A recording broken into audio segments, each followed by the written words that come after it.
Cordial saludo, tutor y compañeros. Yo soy Víctor León, me presento. Voy a hacer la sustentación del primer punto de la tarea 2 de Fundamentos de Circuitos Semiconductor y Señal AC del curso de Física Electrónica.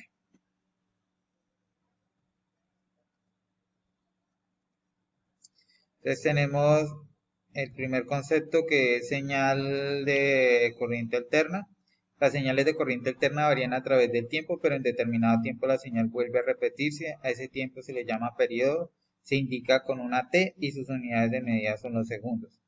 Las señales sinusoidales tienen las siguientes características, en las cuales poseen un ciclo y un periodo. Entonces, aquí como se ve en la gráfica, un periodo de tiempo viene siendo el ciclo que genera la onda sinusoidal en completarse tanto en el eje positivo como en el eje negativo. Tenemos la frecuencia de señal de corriente alterna.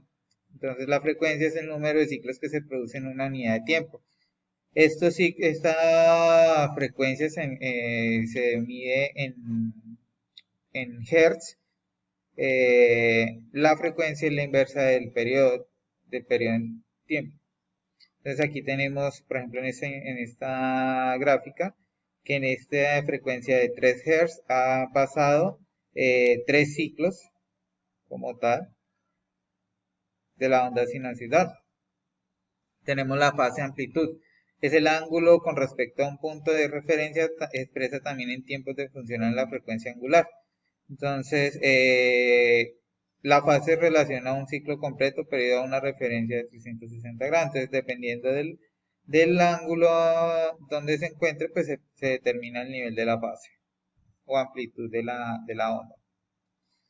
Tenemos el valor medio eficaz o RMS. El valor medio es un intervalo considerado en la media aritmética de los valores instantáneos de una señal de dicho intervalo.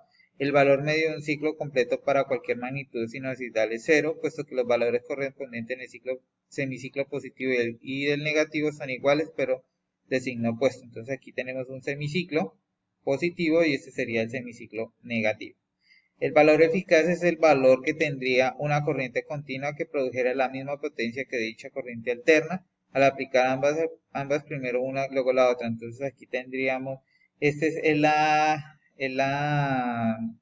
gráfica de la corriente continua.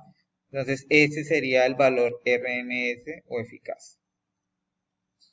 Tenemos la pregunta problematizadora del estudiante 1. ¿Cuál es la diferencia fundamental entre el valor medio eficaz de una señal de corriente alterna? El valor medio es la media aritmética de todos los valores instantáneos de la señal en un periodo dado. En cambio, el valor eficaz es el valor que produce el mismo efecto que la corriente continua equivalente. ¿Cuáles son estos valores para el voltaje doméstico? Sería entre los 110 a 120 voltios. Bueno, muchas gracias.